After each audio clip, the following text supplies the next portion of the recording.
नमस्कार, आप देख रहे हैं के न्यूज इंडिया और मैं हूं आपके साथ गरिमा वाजपेयी। रुक करेंगे तीसरी खबरों की ओर। देहरादून से आम खबर आपको हम बताते हैं, जहां पर उत्तराखंड विधानसभा कार्यमंत्रणा की बैठक की बात सामने आई है। बड़ी जानकारी देहरादून से आपको हम बता दें, विधानसभा भवन देहरादून में बैठक हुई है। विधानसभा अध्यक्ष कार्यमंत्रणा की बैठक ली और 5 फरवरी को विधानसभा सत्र को लेकर कार्यमंत्रणा बैठक में बसपा विधायक मोहम्मद शहजाद मौजूद रहे हैं। नेता प्रतिपक्ष यशपाल आर्य, पूर्व नेता प्रतिपक्ष प्रीतम सिंह मौजूद रहे। वन मंत्री सुबोध उनियाल भी बैठक में मौजूद रहे हैं। ये बड़ी खबर आपको हम बता रहे हैं, 5 फरवरी को विधानसभा सत्र को लेकर कार्यमंत्रणा बैठक की बात सामने आई है और विधानसभा सत्र को लेकर कार्यमंत्रणा बैठक, बड़ी जानकारी आपको हम बता रहे हैं। देहरादून से खबर, बैठक में बसपा विधायक मोहम्मद शहजाद मौजूद रहे हैं।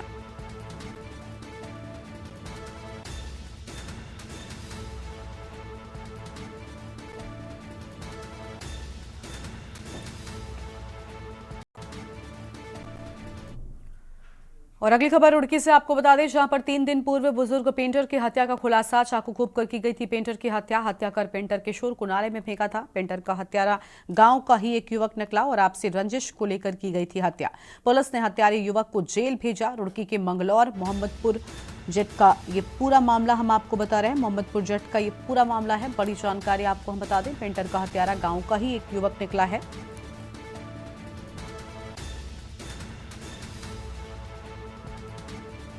और ये बड़ी खबर आपको हम बता दें,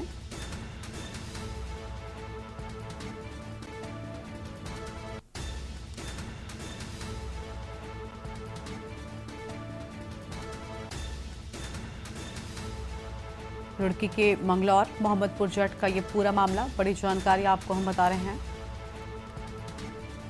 3 दिन पूर्व बुजुर्ग पेंटर की हत्या का खुलासा, चाकू घोंप कर की गई थी पेंटर की हत्या।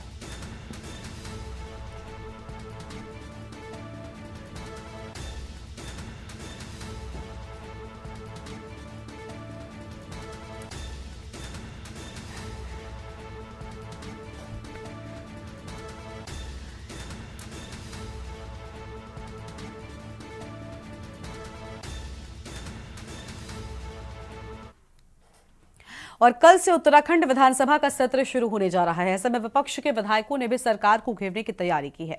हल्द्वानी विधायक सुमित्र देश ने कहा कि ये सरकार विधानसभा का सत्र बढ़ाने से डरती है, केवल 2 दिन में सत्र की औपचारिकता कर इसे पूरा कर देती है, जबकि विपक्ष के पास सवालों की पूरी किताब भरी हुई है। बेरोजगारी, भ्रष्टाचार और अतिक्रमण के नाम पर लोगों को उत्पीड़न करने सहित ऐसे मामले हैं जिन्हें कांग्रेस खुलकर विधानसभा में उठाएगी, लेकिन ये सरकार सवालों के जवाब देने से भागती है। इससे सत्र को कम करती है और ना ही सरकार के मंत्री विधायकों के सवालों के ठीक से जवाब दे पाते हैं। इसलिए इस बार भी कांग्रेस जनता के मुद्दों को उठाकर सरकार को घेरेगी।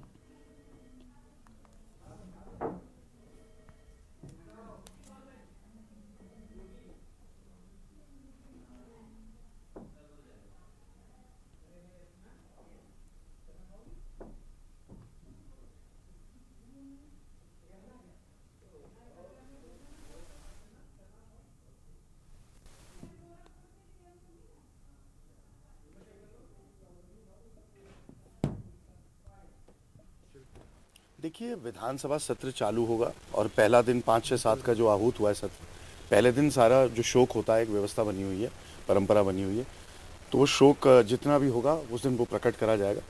लेकिन उसके बाद 2 ही दिन का, आप अगर वास्तविक बात करें, जो विषय हैं उसके लिए हमें 2 ही दिन मिले हैं। तो पहली चीज़ तो ये डरते हैं सत्र की अवधि बढ़ाने में, क्योंकि प्रश्न इतने गंभीर हैं। हमारे पास पूरी एक किताब भर के इनके लिए प्रश्न हैं, लेकिन इनके पास जवाब शून्य है। और आप वैसे भी देखेंगे, जो भी विषय उठेंगे, जो भी प्रश्नकाल होगा, उसमें आप जितने सम्मानित मंत्री हैं उनके जो जवाब आप सुनेंगे, तो वहाँ पे कहीं लगता ही नहीं है किसी विषय में तैयारी करके या संजीदगी के साथ वो लोग आते हैं।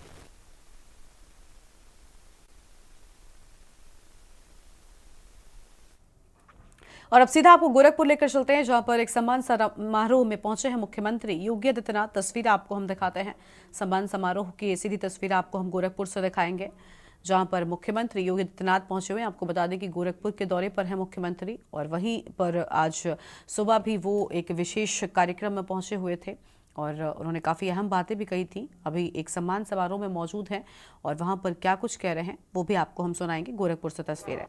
कैसे ये होता है है आपका पुस्तकीय ज्ञान जो आपको शिक्षित बना देता है, लेकिन एक समय के बाद जब पुस्तकीय ज्ञान पर हमारी निर्भरता रहती है तो एक समय के बाद वो हमारी अंतर्मन से विलुप्त सा हो जाता है। लेकिन जब हम साक्षात उसको देखेंगे, व्यवहारिक धरातल पर उसको देखेंगे, उसका अवलोकन करेंगे, तो हमें वह जो एक आपका जो नॉलेज होगा, जो आपका ज्ञान होगा, वो आपके अंतःकरण में एक अमिट छाप छोड़ेगा। जब भी इस प्रकार के जीव को आप देखेंगे तो आपके मन में आएगा, नहीं ये तो लायन है, ये टाइगर है, ये राइनो है।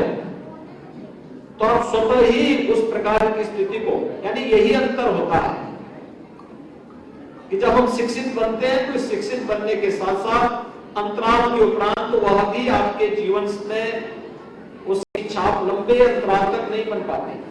लेकिन जब व्यवहारिक धरातल पर हम उसे देखते हैं, उसको आत्मसात करते हैं, तो जीवन पर्यंत हम सब के लिए एक नई प्रेरणा का बिंदु हो पाता है और जीवन की सफलता का मार्ग यहीं से प्रारंभ होता है। दूसरा, जीव सृष्टि के साथ हम सबका जीवन भी जुड़ा हुआ है। ऐसा नहीं कि केवल मनुष्य रहेगा बाकी कोई प्राणी न रहे, तो सृष्टि के अस्तित्व पर भी संकट आ खड़ा होगा। हरेक की अपनी मौजूदगी अत्यंत आवश्यक है। एक दूसरे पर हर व्यक्ति, हरेक जीव आश्रित है। हमें उनकी जरूरतों को भी देखना है और वे हमारी जरूरतों को स्वयं ही पूरा करते हैं। जीवन चक्र इसी पे जुड़ा हुआ है। दूसरा, अगर हम पर्यावरण को नुकसान पहुंचाते हैं तो उससे जीव सृष्टि को भी नुकसान होता है। जीव सृष्टि खतरे में पड़ेगी तो फिर उस खतरे से हम अपने आप को सुरक्षित नहीं कर सकते। आज हम सबके सामने सबसे बड़ा प्रश्न खड़ा हुआ है। पूरी दुनिया के वैज्ञानिक चिंतित हैं, पर्यावरणविद चिंतित हैं। उनकी चिंता का विषय है कि ग्लोबल वार्मिंग के कारण मौसम में व्यापक परिवर्तन होने की स्थिति उनके सामने है। तो गोरखपुर से आप सुन रहे थे मुख्यमंत्री योगी आदित्यनाथ को, जिनकी ओर से अहम बातें कही गई। अब आगे बढ़ते हैं अपनी खबरों की ओर। श्रीनगर में बड़ी दुर्घटना घटित हो गई है और खिरसू ब्लॉक के ग्वाड़ गांव में आंगन में खेल रही 11 साल के बच्चे पर गुलदार ने हमला कर उसे बुरी तरह से घायल कर दिया है। आनन फानन में गांव वालों की मदद से बच्चे को वेश अस्पताल श्रीकोट लाया गया, जहां पर डॉक्टरों ने बच्चे की जांच करने के बाद उसे मृत घोषित कर दिया है। लोगों में गुलदार को लेकर डर बैठ गया है। गुलदार को पकड़ने की मांग वन विभाग से की गई है।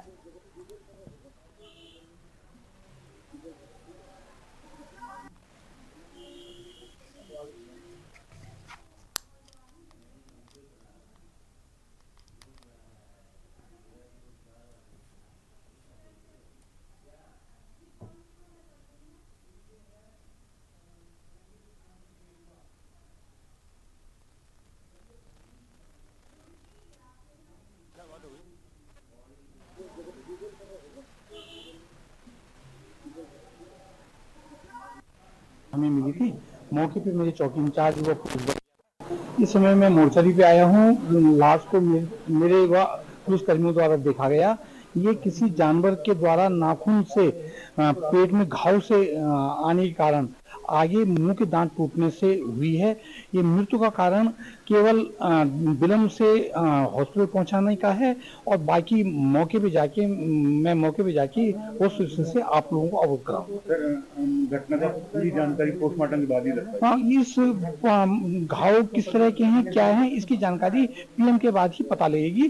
प्रथम दृष्टया जो देखा गया वो मैं आपको बताऊं। बच्चे की जो बॉडी है उसको पोस्टमार्टम के लिए यहाँ मोर्चरी में लाए हैं। जब पोस्टमार्टम रिपोर्ट आने के बाद ही स्पष्ट हो पाएगा और इसमें अग्रिम कार्रवाई की जा सकती है। किस गांव की ये घटना खिरसू के ग्वाड़ गांव की है। आगे की कार्रवाई पीएम रिपोर्ट आने के बाद ही आगे कार्रवाई हो पाएगी। उत्तराखंड राजभवन देहरादून में शपथ ग्रहण समारोह का आयोजन किया गया। समारोह में राज्यपाल retired lieutenant general Gurmeet Singh ने उत्तराखंड हाईकोर्ट की पहली महिला मुख्य न्यायाधीश रितु बाहरी को पद एवं गोपनीयता की शपथ दिलाई है। समारोह में मुख्यमंत्री पुष्कर सिंह धामी मौजूद रहे। रितु बाहरी पंजाब और हरियाणा हाईकोर्ट की वरिष्ठ न्यायाधीश और कार्यवाहक मुख्य न्यायाधीश भी रह चुकी हैं।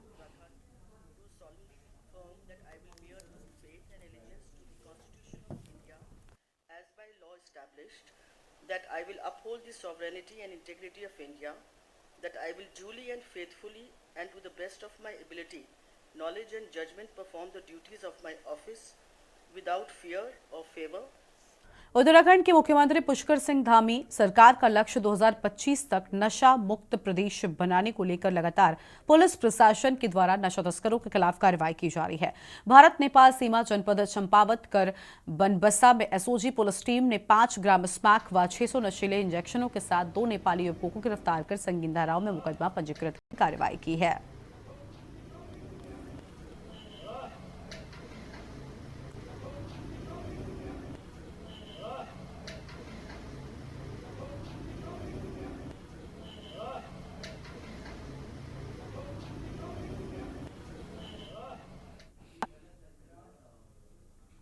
रामनगर के आसपास विभिन्न ग्रामीण क्षेत्रों में लंबे समय से वनजीवों के आतंक से ग्रामीण काफी परेशान है। तो वहीं कुछ दिन पूर्व ग्राम सावलदे में रहने वाली दुर्गा देवी को बाघ ने अपना निवाला बना लिया था। इसके बाद से ग्रामीणों का आक्रोश विभाग के खिलाफ लगातार बढ़ता जा रहा है। वहीं बता दें कि इस हमलावर बाघ को पकड़े जाने के लिए ग्रामीणों द्वारा 5 दिन का समय विभाग के अधिकारियों को दिया गया था, लेकिन यह समय सीमा शनिवार को शाम बीत जाने के बाद भी अभी तक इस बाघ को पकड़ने में विभाग पूरी तरह से नाकाम साबित रहा है। हालांकि विभाग के द्वारा बाघ को पकड़ने जाने के लिए निरंतर प्रयास किए जा रहे हैं, लेकिन विभाग को सफलता नहीं मिल पा रही है। इस बात को लेकर पूर्व ब्लॉक प्रमुख संजय नेगी ने भी रविवार को विभागीय अधिकारियों की कार्यप्रणाली पर नाराजगी जताते हुए आत्मदाह करने की घोषणा की थी, लेकिन पूर्व ब्लॉक प्रमुख की इस घोषणा के बाद वन विभाग और स्थानीय प्रशासन पूरी तरह से अलर्ट हो गया है।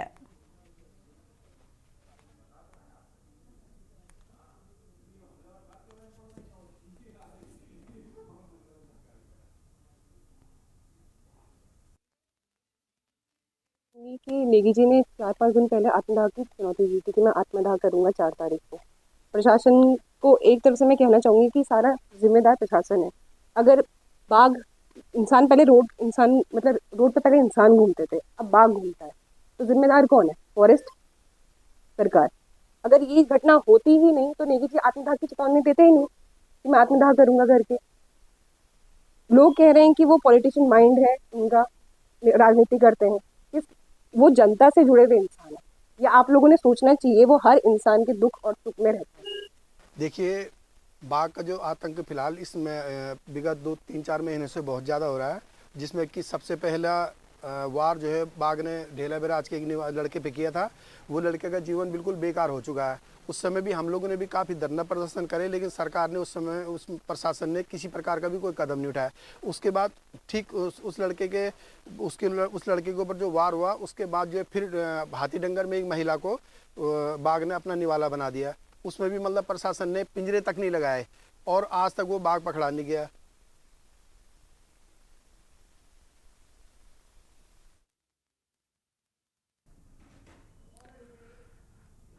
ऊधम सिंह नगर जनपद के थाना ट्रांजिट कैंप अंतर्गत अलग अलग लोगों ने बाइक चोरी की रिपोर्ट दर्ज करवाई थी और जिस पर पुलिस ने चोरी का खुलासा करने के लिए शुरू हो गई। और इसी क्रम में थाना ट्रांजिट कैंप पुलिस ने चेकिंग के दौरान 2 लोगों को हिरासत में लिया है।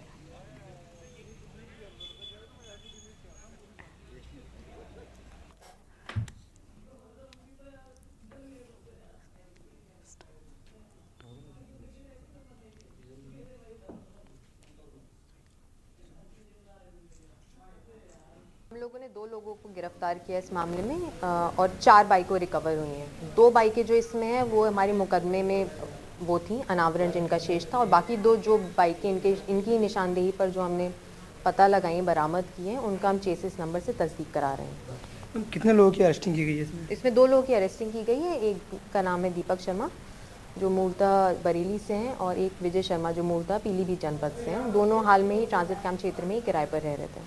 इनके द्वारा जो बाइकें बेची जाती थी, किन लोगों को बेची जाती थी, उनके खिलाफ भी किस तरीके की कार्रवाई की जा रही है आपके द्वारा? अभी ये सब विवेचना का हिस्सा है, तो अभी हम इन सब बातों को पता लगा रहे हैं और जैसे जैसे तथ्य सामने आते जाएंगे हम आपको बताते जाएंगे। देहरादून में कांग्रेस के मुख्य प्रवक्ता गरिमा मेहरा दसौनी ने सरकार पर निलंबित उद्यान निदेशक एच.एस. बवेजा को बचाने का आरोप लगाया। उन्होंने कहा कि उत्तराखंड में उद्यान घोटाले को अंजाम देने के बाद बवेजा अब हिमाचल के लिए रवाना होने के लिए पत्र लिख चुके हैं। सरकार उन्हें रोकने में नाकाम रही है। बवेजा को बचाने के लिए सरकार ने पहले भी सीबीआई जांच रुकवाने का प्रयास किया था। अब उन्हें बिना कार्रवाई कार्यमुक्त भी किया जा रहा है। करने वाला ये फैक्ट है और जंगल राज ऐसा लग रहा है कि उत्तराखंड में चल रहा है। उद्यान विभाग में एक बड़े घोटाले को अंजाम देने वाला, उस घोटाले का मुख्य आरोपी जो उत्तराखंड को करोड़ों की चपत लगा गया हो, ऐसे में उच्च न्यायालय के आदेशों के बाद सीबीआई जांच जिसके ऊपर चल रही हो, वो कैसे इतनी बड़ी हठधर्मिता दिखा सकता है कि केवल एक सूचना वो मुख्य सचिव को कर गए हैं कि मैं जा रहा हूँ हिमाचल प्रदेश। वो किसी विश्वविद्यालय में थे, इससे पहले भी 3 साल के डेप्यूटेशन पे वो उत्तराखंड आए थे। बट मौजू सवाल ये है कि कार्मिक विभाग से लेकर दूसरे विभागों तक उनकी फाइलों का संज्ञान न लिया जाना, उनके ऊपर अभी उनका सस्पेंशन चल रहा था। ऐसे में सीबीआई जांच को बीच में छोड़कर वो कैसे हिमाचल जा सकते हैं? क्या सीबीआई वाले अब हिमाचल उनकी धरपकड़ करने जाएंगे? तो कहीं ना कहीं उद्यान विभाग में ये सब कुछ जो चल रहा है वो बिना मंत्री के इशारों के हो ही नहीं सकता। और क्यों गणेश जोशी ने सख्ती नहीं दिखाई बवेजा के ऊपर? और अब तो ऐसा लगता है कि बवेजा के हाथ में कोई ना कोई मंत्री की कमजोर नस जरूर है। देहरादून स्थित विधानसभा भवन में कार्यमंत्रणा की बैठक बुलाई गई, जिसमें आगामी 5 फरवरी से होने वाले सत्र के संबंध में चर्चा की गई। इस पर विधानसभा अध्यक्ष ऋतु खंडूरी ने कहा कि कार्यमंत्रणा की बैठक में होने वाले सत्र को किस प्रकार से शांति और सौहार्दपूर्ण वातावरण में किया जाए, इस पर चर्चा की गई। हालांकि सत्र 5 फरवरी से शुरू होना था, लेकिन आपको बता दें कि मंगलोर विधायक के निधन के चलते इसको कॉन्डोलेंस के बाद स्थगित किया जाएगा और अगले 6 फरवरी से सत्र को शुरू किया जाएगा। वहीं यूसीसी के लिए बुलाया गया ये विशेष सत्र को लेकर विधायक मंगलौर मोहम्मद शहजाद ने कहा कि इस पर किसी भी धर्म के लोगों से विचार विमर्श नहीं किया गया, फिर भी सरकार फिजूल में इसे लेकर उत्साहित है। वहीं नेता प्रतिपक्ष कांग्रेस यशपाल आर्य ने कहा कि यूसीसी को विधानसभा के पटल पर रखने के पश्चात समय मिलना चाहिए, जिससे इसका अध्ययन किया जा सके और इस पर चर्चा की जा सके। सबसे पहले तो सर्वदलीय बैठक हमारी हुई है और आप लोग जैसे जानते हैं कल से सत्र शुरू होने जा रहा है, तो हमने इस बात पर चर्चा की कल से जो सत्र चालू होगा उसमें हम सब सौहार्दपूर्ण वातावरण में चर्चा करें और अच्छे तरीके से अपने प्रश्नों का जो भी आप लोगों को सत्र में रखना है उसकी बात हो। और कार्य मंत्रणा की जो बैठक हुई है वो केवल कल तक के लिए 5 तारीख के लिए हुई है और इसमें कल आप जानते हैं कि हमारे सिटिंग एमएलए की डेथ हुई है। उसके अलावा और भी हमारे एक्स एमएलएज हैं, तो कल कंडोलेंसेस का दिन रहेगा। कल निधन के जो हैं उसी पर हम लोग कार्यवाही करके उसके बाद हमारी जो सदन है वो स्थगित होगा, जो कि परंपरा इस प्रदेश में रही है। और उसके बाद संभवतः दोबारा से कल हम कार्य मंत्रणा में बैठेंगे कि उसके आगामी लोकसभा चुनाव को लेकर तैयारियों में जुटे राजनीतिक दलों ने बैठकों के सहारे वोट बैंक को साधना शुरू कर दिया है। इसी क्रम में आज विकासनगर अंतर्गत बरोटीवाला में कांग्रेस द्वारा नशा छोड़ो भारत जोड़ो सत्याग्रह अभियान के तहत पार्टी कार्यकर्ताओं की एक बैठक का आयोजन भी किया गया, जिसमें मुख्य अतिथि के तौर पर पार्टी के प्रदेश अध्यक्ष करण वाहरा, पूर्व कैबिनेट मंत्री प्रसाद नैथानी और नव प्रभात सहित कई कांग्रेसी पदाधिकारी मौजूद रहे, जिसमें वक्ताओं ने नशे के बहाने प्रदेश और केंद्र की भाजपा सरकार को घेरने की कोशिश की है। इस दौरान कांग्रेसी नेताओं ने भ्रष्टाचार, बेरोजगारी, अंकिता भंडारी हत्याकांड, राम मंदिर और यूसीसी जैसे मुद्दों पर भाजपा सरकार को आड़े हाथों लिया है।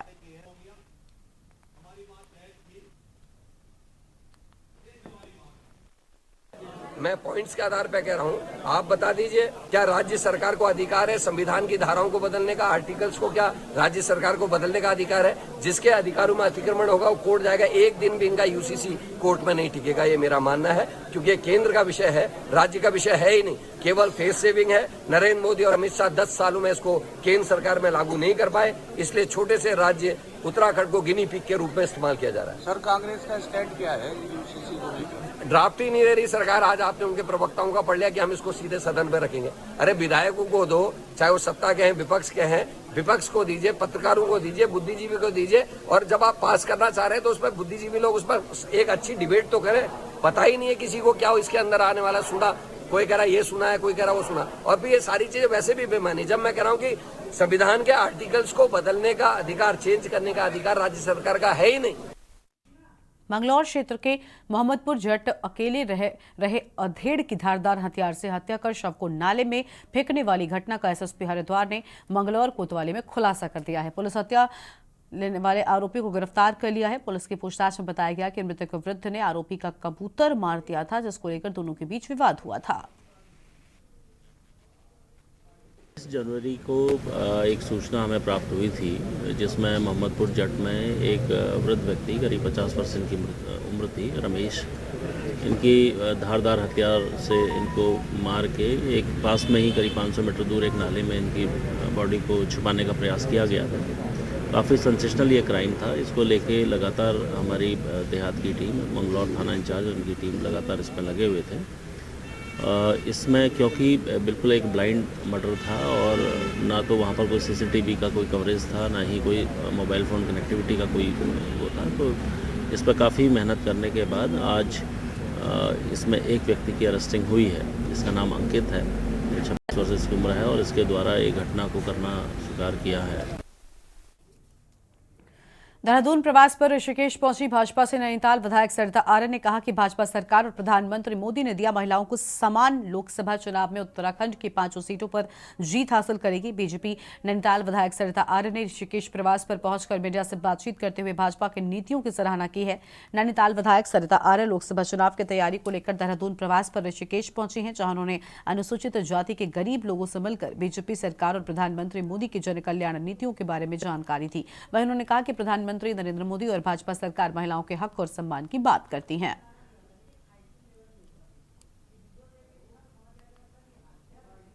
और हम सब लोग संगठन का मान सम्मान कर और जनता का आभार प्रकट करती हूं कि आप लोगों ने 2024 में मोदी जी को प्रधानमंत्री बनाकर यहाँ से हमारी 5 सीटें भारतीय जनता पार्टी की झोली में डालकर यहाँ से हमारे सांसदों को जिताना है।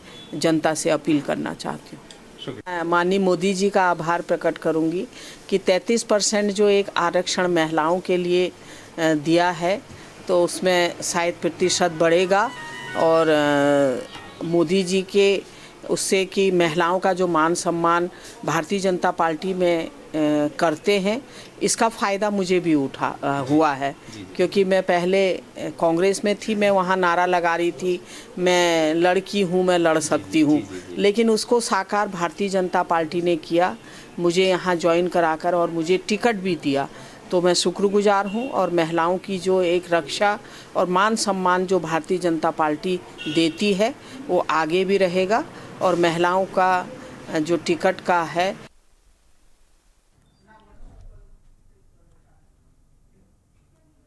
और अब आगे बढ़ते हैं खबरों की ओर। मुख्यमंत्री योगी आदित्यनाथ ने गोरखपुर चयनित अभ्यर्थियों को नियुक्ति पत्र वितरित किए हैं, जहां संबोधन में उन्होंने कहा कि वृहद रोजगार मेले में दोबारा जोड़ने का मौका मिला। नियुक्ति पत्र पाने वाले अभ्यर्थियों को बधाई। हर हाथ को काम, यही संदेश है। नई भारत का नया उत्तर प्रदेश है। दुनिया में आज शिक्षित युवाओं की मांग है। मुझे प्रसन्नता है कि अभी कुछ माह पूर्व हम लोगों ने मदन मोहन मालवीय प्रौद्योगिकी विश्वविद्यालय में बृहद रोजगार मेला के साथ हम लोग जुड़े थे और आज पुनः इस बृहद रोजगार मेले के साथ मुझे यहाँ जुड़ने का अवसर प्राप्त हो रहा है, जिसमें लगभग 15,000 युवाओं को एक बार फिर से उनके उज्जवल भविष्य के लिए रोजगार के लिए नियुक्ति पत्र उपलब्ध होंगे। जिन्हें नियुक्ति पत्र प्राप्त हुआ है उन्हें भी और जिन्हें प्राप्त होने वाला है उन सबको मैं हृदय से बधाई देता हूं। उनके उज्जवल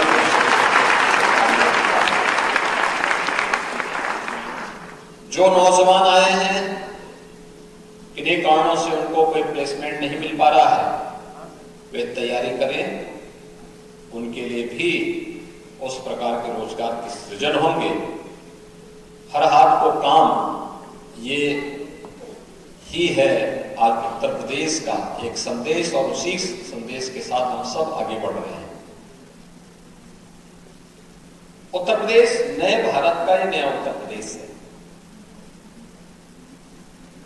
हर एक क्षेत्र में सफलता की नित्य नए प्रतिमान स्थापित कर रहा है, नए मॉडल दिए जा रहे हैं। अभी व्यावसायिक शिक्षा मंत्री जो कह रहे थे कि टाटा टेक्नोलॉजीज के साथ मिलकर के 150 से अधिक ITI वर्ल्ड क्लास ITI बनाने जा रहे हैं, जिसमें हम लोग न्यू कोर्सेज देंगे, जो न्यू एज कोर्सेज हैं, जो आज के परिप्रेक्ष्य में वैश्विक मानक के रूप सभी शर्तों को पूरा करते हों और हमारे नौजवान को उसके अनुरूप बना सकें। और यहाँ पर रुकते हैं, छोटे से ब्रेक के लिए चल लौटेंगे। ब्रेक के बाद आप सभी का स्वागत है। लखनऊ में हेलमेट जैकेट किए गए वितरित और पूर्व MLC अरविंद कुमार त्रिपाठी ने वितरित किया है। लोगों को बाइक चलाते समय हेलमेट पहनने का संदेश भी दिया है। बाइक चालकों को 5000 जैकेट और 5000 हेलमेट वितरित किए गए हैं। बड़ी जानकारी लखनऊ से आपको हम बता रहे हैं। पूर्व MLC अरविंद कुमार त्रिपाठी ने यह हम कदम उठाया है और लोगों को बाइक चलाते समय हेलमेट पहनने की सलाह भी दी गई है। बाइक चालकों को 5000 हेलमेट और जैकेट वितरित किए गए हैं। लखनऊ में हेलमेट और जैकेट वितरित किए गए।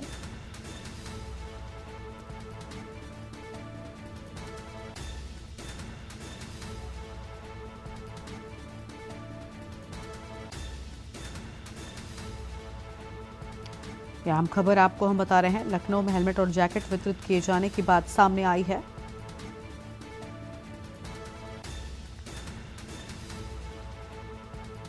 हम लोगों ने सुरक्षित आत्मनिर्भर भारत के लिए इंडियन एक्सप्रेस और हीरो कॉप के सौजन्य से ये काम शुरू किया है। अभी तक करीब 5000 लोगों को हम लोग हेलमेट और जैकेट वितरण कर चुके हैं, वाराणसी से शुरू करके, और लखनऊ, अब लखनऊ चल रहा है। लगातार ये कार्यक्रम जारी रहेगा अलग अलग स्थानों पे। और हम लोग बराबर युवाओं के लिए, भाई हम देखते चले आ रहे हैं कि सबसे ज़्यादा एक्सीडेंट होते में हेड इंजरी होती है। इसलिए जो है बगैर हेलमेट के जो युवा निकलते हैं, ये वास्तव में अपनी जान नहीं गंवाते, अपने साथ अपने परिवार, माँ बाप को बहुत दयनीय अवस्था में छोड़ते हैं। इसलिए हम सब और हमारी आप लोगों से भी अपील है, इसको बराबर जो है बढ़ाते रहिए क्रम को, जिससे हमारा हर युवा बगैर हेलमेट के ना निकले। अगली खबर लखनऊ से है, जहां पर सपा विधायक और पूर्व मंत्री मनोज पांडे से ठगी की बात सामने आई है। इंश्योरेंस पॉलिसी के नाम पर 30 लाख रुपए की ठगी का आरोप लगने की बात सामने आई है। आम खबर आपको हम बता दें, मनोज पांडे ने मैनेजर पर दर्ज कराई ठगी की FIR और इंश्योरेंस पॉलिसी के नाम पर 30 लाख की ठगी का आरोप लगा। FIR दर्ज कर जांच में जुटी कैंट पुलिस।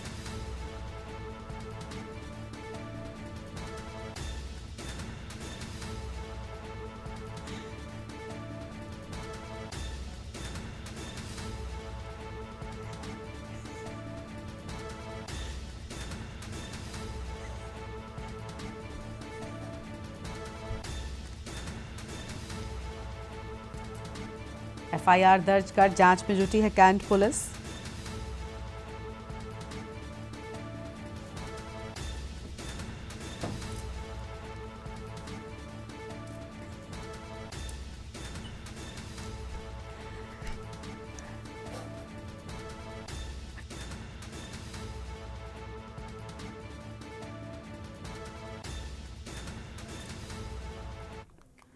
और अगली खबर आपको हम बरेली से बताते हैं, जहां बीजेपी चुनावी बिसात बिछाने में जुटी हुई है। तो बीजेपी चुनावी बिसात बिछाने में जुटी हुई है। बरेली की जनता को चुनाव से पहले मिलेंगी सौगातें।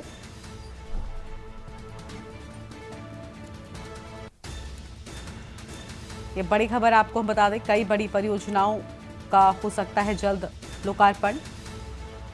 400 करोड़ से ज्यादा की परियोजनाओं की मिलेगी सौगात। बड़ी खबर आपको हम बता रहे हैं, निर्माणाधीन कुतुबखाना पुल अर्बन हाट की मिल सकती है सौगात।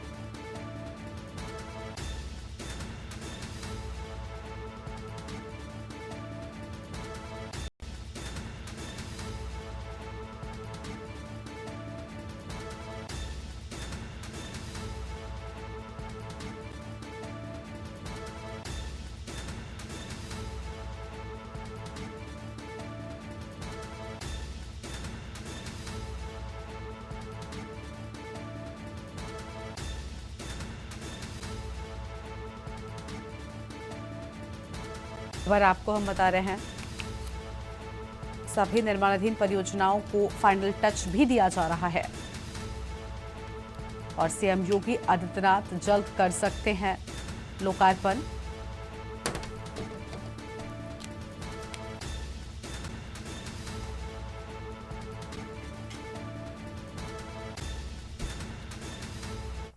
उत्तर प्रदेश के बाराबंकी जिले से एक दिल दहला देने वाली घटना सामने आई है। यहां पर एक कलयुगी बेटे ने संपत्ति के लिए अपने ही बुजुर्ग पिता की लाठी डंडों से पीट कर उसकी हत्या कर उन्हें मौत के घाट उतार दिया है। घटना के बाद आरोपी बेटा मौके से फरार हो गया। परिवार के अन्य लोगों ने घटना की सूचना पुलिस को दी है और सूचना से पहुंची पुलिस ने मौके से हत्या में प्रयोग किया गया लाठी डंडा बरामद कर लिया है। मृतक बुजुर्ग के छोटे बेटे की तहरीर पर पुलिस ने मामला दर्ज करते हुए कुछ ही घंटों में आरोपी बेटे को गिरफ्तार कर लिया है।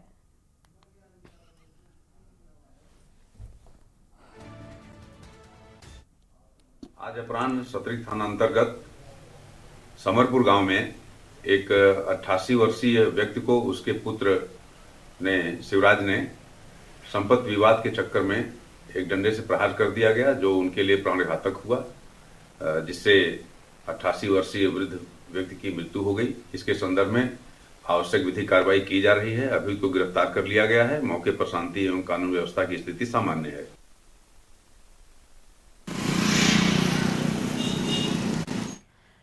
और जहां एक तरफ यूपी सरकार सरकारी चिकित्सालयों में मुफ्त इलाज का दावा करती है, तो वहीं बलिया जिला चिकित्सालय से एक चौंकाने वाला मामला सामने आया है, जहां मरीज को ऑपरेशन थिएटर से इसलिए निकाल दिया गया क्योंकि उसके डॉक्टर द्वारा मांगी गई रकम वो नहीं दे पाया। दरअसल पकड़ी थाना निवासी परमात्मा चौहान के पैर में फ्रैक्चर था, लिहाजा खिजवरी सामुदायिक स्वास्थ्य केंद्र द्वारा जिला अस्पताल रेफर कर दिया गया।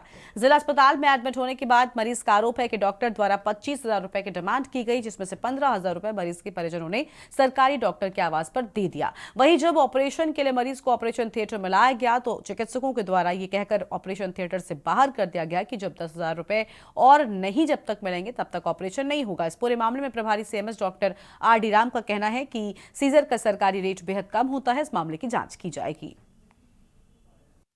हमारा पति का फ्रैक्चर हो गया है तो हम इस सदर हॉस्पिटल में लाए हैं। कब से एडमिट? काले एडमिट किए थे। हम बात किए थे डॉक्टर साहब से, तो बोल रहे हैं कि शुक्रवार को लाओगे, शनिचर को ऑपरेशन पर चढ़ा देंगे। शाम को हमको पैसा 15,000 जमा करवा दिए। कहाँ पे? और रूम पर। अब बोल रहे हैं कि 10,000 और दोगी तब हम रॉड मंगाएंगे, हम ऑपरेशन पर चढ़ाएंगे। ले जाके निकाल दिए बाहर। अब कहाँ पैसा मांग देने के लिए कहा जा रहा है? ऑफिस में, अपने ऑफिस में बैठते हैं ना, वहीं पैसा ले लिए। आज संतोष जी जिला अस्पताल आए हैं, क्या है पूरा मामला?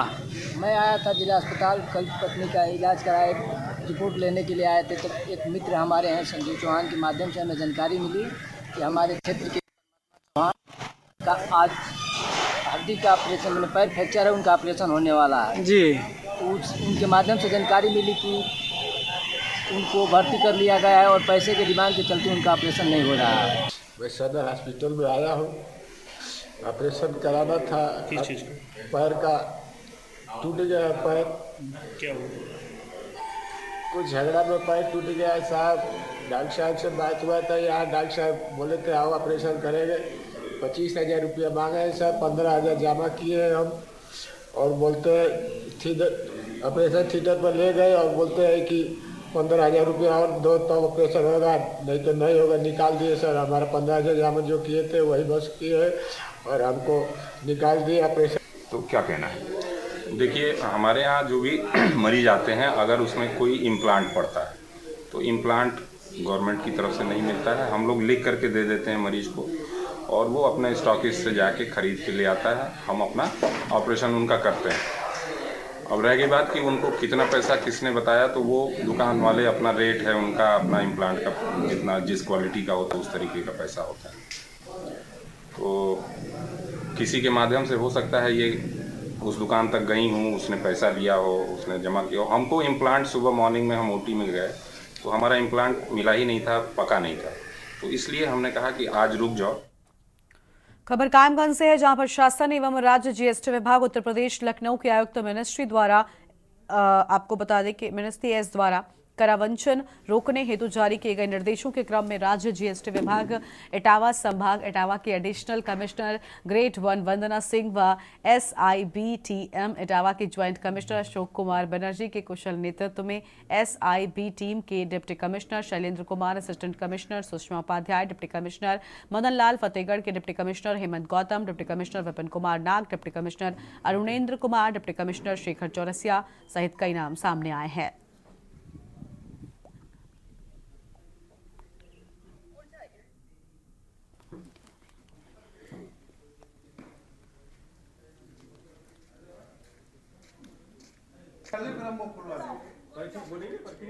और इसके साथ ही बता दें कि कई सारे नाम यहाँ पर रहे और आपको बता दें कि छोटेलाल व Mrs Shambhu Dayal Kaushal and sons तंबाकू प्रतिष्ठानों पर प्रातः 11 बजे से अचानक छापेमारी कर रात 11 बजे तक अधिकारियों द्वारा जीएसटी से संबंधित विभिन्न अभिलेखों की बारीकी से जांच पड़ताल कर स्टॉक का मिलान कर भौतिक सत्यापन किया गया। ज्वाइंट कमिश्नर अशोक कुमार बनर्जी ने बताया कि जाँच पड़ताल के दौरान उक्त दोनों प्रतिष्ठानों पर 52,67,000 रुपए की जीएसटी चोरी का खुलासा हुआ है।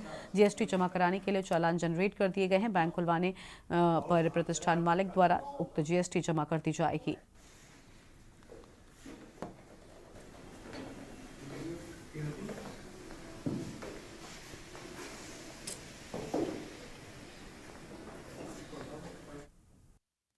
चार फरवरी 1974 को एलन फॉरेस्ट यानी कि कानपुर चिड़ियाघर की स्थापना की गई थी और तब से अब तक कानपुर की शान बनकर उभरा चिड़ियाघर प्राणी उद्यान 3 IOS प्रमाण पत्र हासिल करने वाला पहला जू है। इसके साथ ही हरित क्षेत्र में कानपुर शहर का फेवरेट बन चुका है और 50 साल पूरे होने पर कानपुर चिड़ियाघर ने स्वर्ण जयंती समारोह का भी आयोजन किया गया। फोटो गैलरी, केक कटिंग जैसे कार्यक्रम किए गए। वन विभाग, वाइल्ड लाइफ विभाग और जू विभाग के वरिष्ठ अधिकारियों ने स्थापना दिवस के दौरान डायरेक्टर रहे RS भदौरिया को बुलाकर सम्मानित किया और स्वर्ण जयंती समारोह में दर्शकों को विशेष छूट भी दी गई। दूसरे राज्यों से आए नए जानवरों को भी बाड़ों में शिफ्ट कर दर्शकों के लिए खोला गया।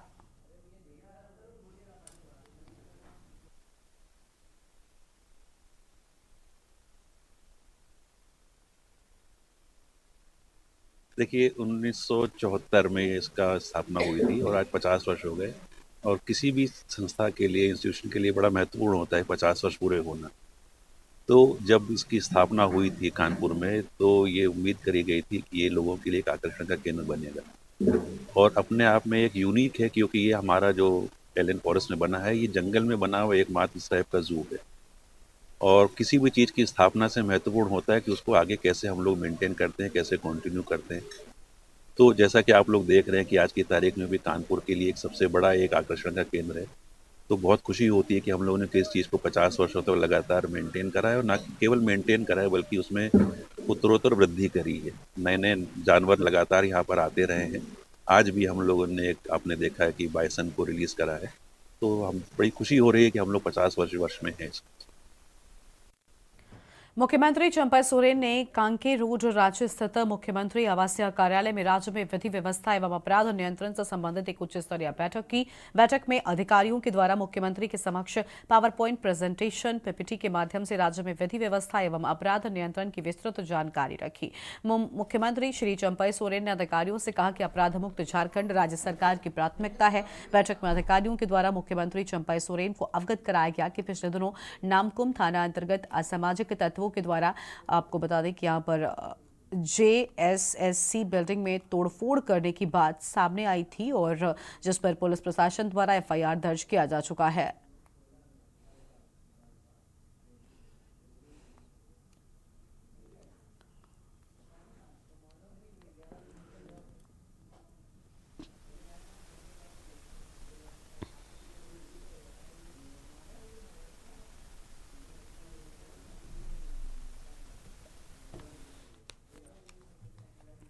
खबर है सूरतगढ़ से, जहां पर कार्यवाहक CI मानकलाल के अनुसार त्रिमूर्ति मंदिर सड़क मार्ग पर एक युवक संदिग्ध अवस्था में घूमने की सूचना मिली थी और इस पर पुलिस टीम ने युवक को मौके से गिरफ्तार कर तलाशी ली तो उसके कब्जे से 2 किलोग्राम अफीम बरामद हुई। युवक ने पूछताछ करने पर अपना नाम राकेश पुत्र जोथाराम जाट निवासी संयोग बास रामडाबास खुर्द पुलिस थाना डगियाबास जिला जोधपुर का रहने वाला बताया है। आरोपी ने बताया कि अवैध अफीम जोधपुर क्षेत्र से लेकर आया था, जिसे सूरतगढ़ क्षेत्र में प्रतियोगी परीक्षा की तैयारी व किराए पर रह रहे युवकों को बेचने के लिए गया था। पुलिस ने फिलहाल आरोपी को NDPS एक्ट में गिरफ्तार कर लिया है।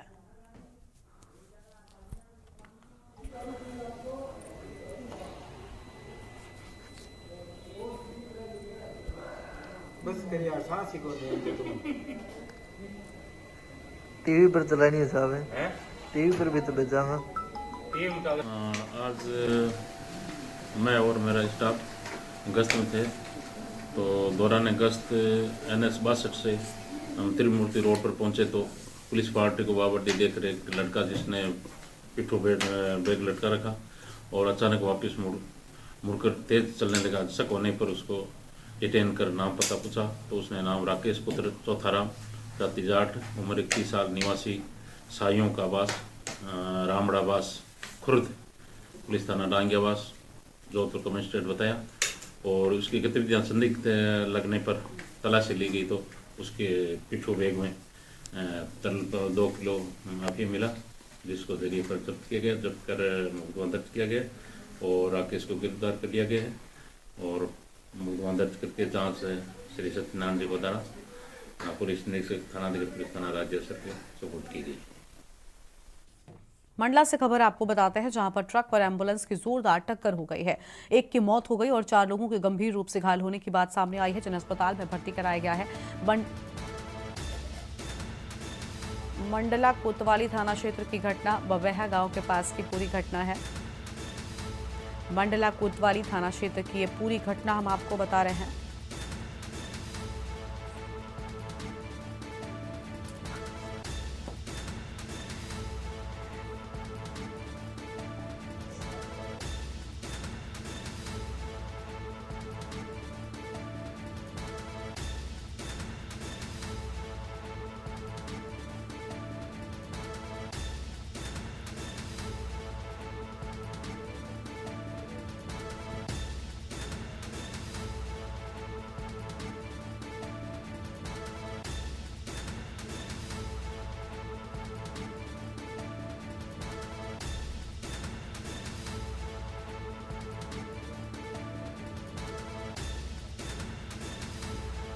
और ये बड़ी खबर आपको हम बताते हैं,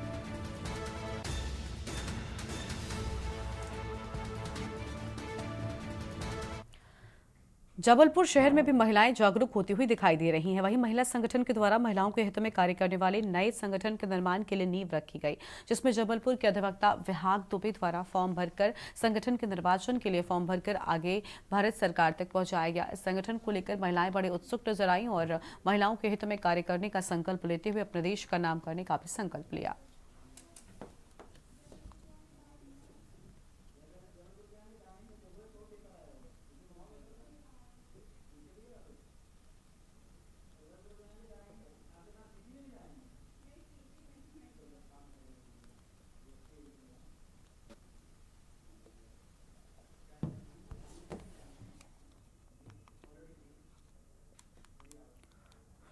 खबर नागौर से है, जहां एक स्कूली छात्र का शव मिलने से क्षेत्र में सनसनी फैल गई है। 11वीं कक्षा में पढ़ने वाला छात्र यश पिछले 14 दिनों से लापता था और परिजन लगातार पुलिस से छात्र को तलाश करने की मांग कर रहे थे। आज भी परिजनों ने एसपी नारायण टोगस से मामले में त्वरित कार्रवाई की फरियाद की थी और इसके कुछ देर बाद ही यश का शव बलदेव रामसंत नगर क्षेत्र में पानी की टंकी के पास मिला। शव को छुपाने की नीयत से बोरे में डालकर गोबर के नीचे दबा दिया गया। पुलिस ने शव को JLN अस्पताल की मोर्चरी में पहुंचाया है और दूसरी ओर मृतक यश के परिजनों ने इस पूरे मामले में पुलिस पर लापरवाही बरतने के गंभीर आरोप भी लगाए हैं।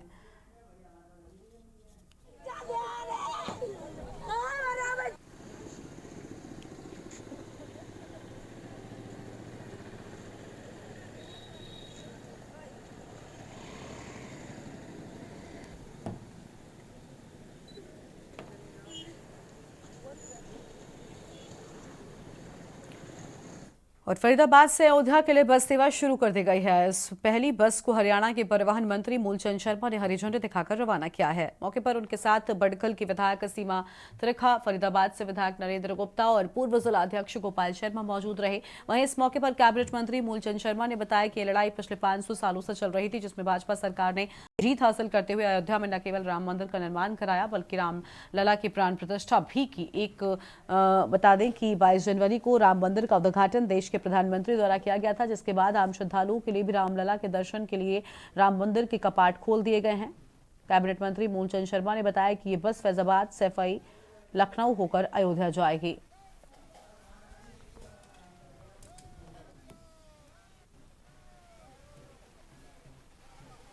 नाम क्या है आपका? जी संजू राणा। कहाँ जा रहे हैं आप? अयोध्या। कितने खुश हैं आज से बस शुरू हुई है? अच्छे खुश हैं। तो आप दर्शन के लिए जा रहे हैं या मकान है, घर है आपका? नहीं, दर्शन के लिए। दर्शन के लिए जा रहे हैं। तो क्या कहेंगे सरकार को? अच्छा किया है सरकार ने, कोई भी जा सकता है। क्या नाम है आपका? पंडित कौशल किशोर दीक्षित। कहाँ से क्या लेने वाले? तो कहाँ का सफर के लिए बस में बैठे? अयोध्या जी के लिए, प्रभु श्री राम जी के दर्शन के लिए। क्या कहना चाहेंगे आप?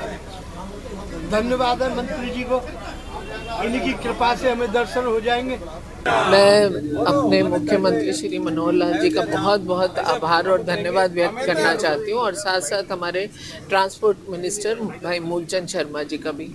एक बहुत बड़ी बात है कि अभी हाल ही में हमने देखा है कि विपक्षी लोग भारत जोड़ो यात्रा के नाम से बहुत बड़ी यात्राएं निकालते हैं। भारत तो जुड़ता अपनी संस्कृति से है, जिसका काम आदरणीय मनोहर लाल जी और मोदी जी बखूबी से कर रहे हैं। अगर आप हरियाणा को देखेंगे तो हरियाणा में कुरुक्षेत्र आज वर्ल्ड फेम की जगह हो गई, जिसे सबसे ज़्यादा ट्रोल किया जाता है। कि माननीय मुख्यमंत्री जी के माध्यम से मैं कहूँगी कि गीता का जन्म तो कृष्ण जी ने दिया था इतने वर्ष पहले, पर आज कुरुक्षेत्र के नाम से देश दुनिया में गीता को विख्यात करने का अगर किसी व्यक्ति ने सबसे बड़ा काम किया है तो वो आदरणीय मनोहर लाल जी हैं। हमारी बस मैं फरीदाबाद के लोगों को बधाई बहुत बहुत, और 500 साल के बाद जिसकी लोग कहा करते थे ना मुहूर्त होगा, ना समय बताएंगे, ना स्थान बताएंगे, आज बल्लौर से जो बस की शुरुआत हुई है, हम सारे साथी तीनों विधायक बैठ के चल रहे हैं और अयोध्या धाम प्रदेश के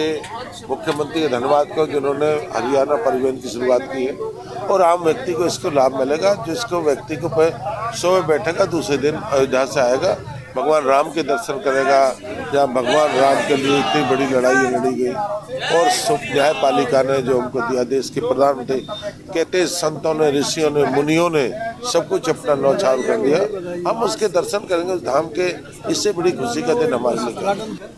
देखिए निश्चित रूप से मैं हमारे यशस्वी मुख्यमंत्री मनोहर लाल जी को धन्यवाद करता हूं कि उन्होंने जो सभी धामों के लिए बस हर शहर से चलाने की घोषणा की थी उसको पूरा किया है, क्योंकि अयोध्या धाम में सबकी इच्छा है कि जल्दी से जल्दी दर्शन करें। और हमारे बल्लौर से जो आज बस शुरू हुई है उसके लिए मैं परिवहन मंत्री जी का भी धन्यवाद करता हूँ। और निश्चित ही हमारे मध्यम वर्गीय लोगों को और गरीब लोगों को बहुत बड़ी सुविधा होगी कि सब आदरणीय श्री राम के दर्शन करना चाहते हैं वो अपने यहाँ से बैठकर सीधे अयोध्या धाम पहुँचेंगे। शाहबाद लाडवा रोड रंजीत कॉलोनी निवासी 22 वर्षीय संजू की मौत के मामले को लेकर परिजनों ने इंसाफ की गुहार लगाते हुए हुड्डा चौकी के बाहर जाम लगा दिया और पुलिस के खिलाफ नारेबाजी कर पूरा मामला संजू की मौत से जुड़ा हुआ है। 22 वर्षीय संजू जो कि शाहबाद के रंजीत कॉलोनी का रहने वाला है, 31 तारीख को बिना बताए घर से लापता हो गया था और जिसके बाद रिपोर्ट की गई। परिजनों ने हुड्डा पुलिस चौकी में लिखवाई थी, लेकिन संजू के बारे में परिजनों को कोई खोज नहीं लगी। पुलिस को जब संजू की लाश लावारिस हालत में मिली तो पुलिस ने आनंद फानन में संजू के शव का अंतिम संस्कार करा दिया और उससे समय तक संजू के शव की पहचान नहीं हो पाई थी, जिसके बाद परिजनों ने पुलिसकर्मियों और अधिकारियों के खिलाफ सख्त कार्रवाई किए जाने की मांग की है।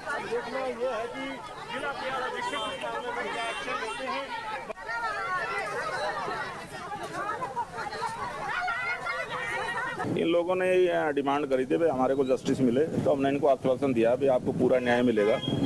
जो हमारे किसी मुलाजिम या अधिकारी की कोई गलती रही है तो उसको कानून के अनुसार पनिशमेंट मिलेगी।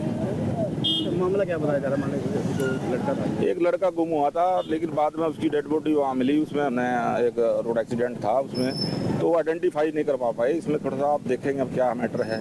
इसकी रोड को जाम किया, काफी देर बाधित रहा तो खुलवा दिया गया। हाँ खुलवा दिया। लोगों की जो डिमांड थी उसको समझा दिया, मान गए लोग।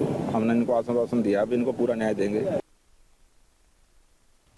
और भाजपा में शामिल होने वालों का सिलसिला लगातार जारी है। इसी कड़ी में लगातार जगाधरी में सैकड़ों लोगों ने विभिन्न दलों को छोड़ भाजपा का दामन थाम लिया। इस मौके पर कैबिनेट मंत्री कंवरपाल गुर्जर ने मीडिया से बात करते हुए कहा कि भाजपा की निष्पक्षता का परिणाम है। प्रदेश में निष्पक्षता के साथ मनोहर सरकार काम कर रही है। पूर्व की सरकारों में भाई भतीजावाद था और केवल नजदीकियों और रिश्तेदारों को ही कार्य होते थे, लेकिन माननीय प्रधानमंत्री मोदी ने कहा कि सबका साथ सबका विकास और इस पर चलते हुए सरकार कार्य कर रही है।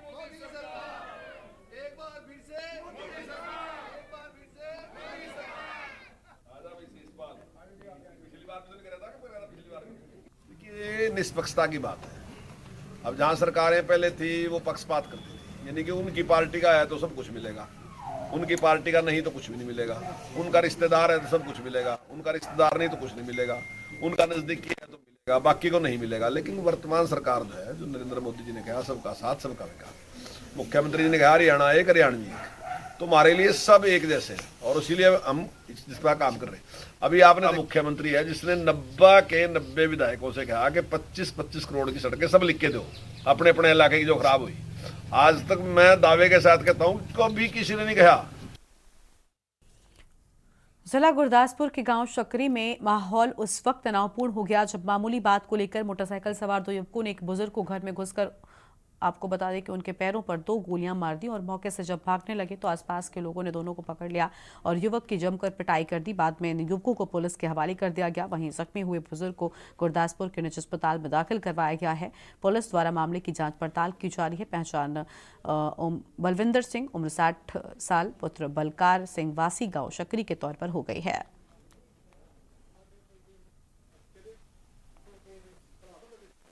वारदात कोई नहीं हुई, नाम मेरा बलविंदर सिंह है। वारदात कोई नहीं हुई, अं तो छोटे के गल पैंदा अं हथ जोड़ रहे हैं तो उन्हें मैं गेट खोलिया तो उन्हें कुड़िया उन्हें गोली मार दी है और कोई साढ़े कोई गल नहीं, कोई बात नहीं। वो 2 जने हैं जी, एक का नाम तो हरजीत सिंह है, दूजे का वो मुंडे का मैंने नाम का नहीं पता, कोई समझ नहीं कोई आई। सानू कुछ भी नहीं किया जी उन्हें, मैं तुहानू आखी उन्हें भैन जो ने गोली मार दी है तो अं भजना ठीक बस पै गई है। कितनी गोली वजी तुहाडे? मेरे आ 2 ही लगी जी थले।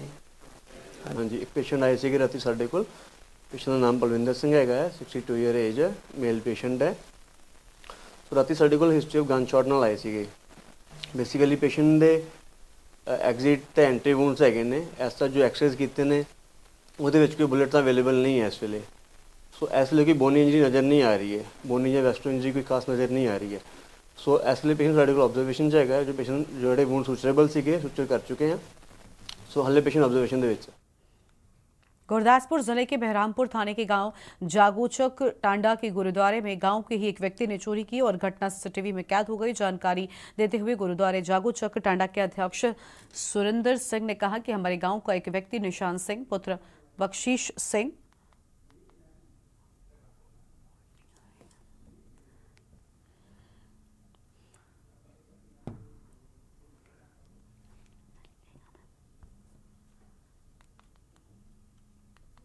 और बख्शीश सिंह जो कि नशे का आदी है और पहले भी ये कई चोरियां कर चुका है। उसने गुरुद्वारे के शीशे तोड़कर चोरी कर ली, जिसका सीसीटीवी से पहचान हो गई। गांव वालों ने उसके खिलाफ पुलिस को कंप्लेंट देकर कार्रवाई करने की मांग की है। 5 महीने हो गए, पहले भी इत्थे चोरी हुई सी, बहुत पहले भी ਇਹੋ ਬੇਅਦਬੀ ਹੋਈ ਸੀ ਤੇ ਹੁਣ ਵੀ ਫਿਰ ਇਹ ਬੰਦਾ ਜਿਹੜਾ ਹੁਣ ਫੜਿਆ ਗਿਆ ਇਹ ਤੇ ਪਹਿਲੇ ਵੀ ਸਾਨੂੰ ਸ਼ੱਕ ਸੀ ਤੇ ਹੁਣ ਜਿਹੜਾ ਇਹ ਬੂਟਾਂ ਸਣੇ ਹੀ ਇੱਕ ਤੇ ਬੇਅਦਬੀ ਕੀਤੀ ਹੈ, ਬਾਕੀ ਗੋਲਕ ਚੋਰੀ ਤੋੜ ਕੇ ਭੰਨ ਕੇ ਪੂਰੀਆਂ ਇਹਨੂੰ ਹੋਰ ਵੀ ਬੜਾ ਨੁਕਸਾਨ ਕੀਤਾ। ਸ਼ੀਸ਼ੇ ਖਿੜਕੀਆਂ ਦੇ ਤੋੜੇ, ਦਰਵਾਜ਼ਿਆਂ ਦੇ ਸ਼ੀਸ਼ੇ ਤੋੜੇ ਆ ਵੱਡੇ ਜਿਹੜੇ ਉਹ ਸਾਰੇ ਸੱਚਖੰਡ ਵਾਲੇ ਜਿਹੜੇ ਉੱਥੇ ਵੀ ਇਹਨੇ ਬਹੁਤ ਉਲਟਾ ਕੰਮ ਸਿੱਧਾ ਕੀਤਾ। और इस बुलेटिन में फिलहाल इतना ही। तमाम बड़ी खबरों के लिए आप देखते रहिए न्यूज़ इंडिया। नमस्कार।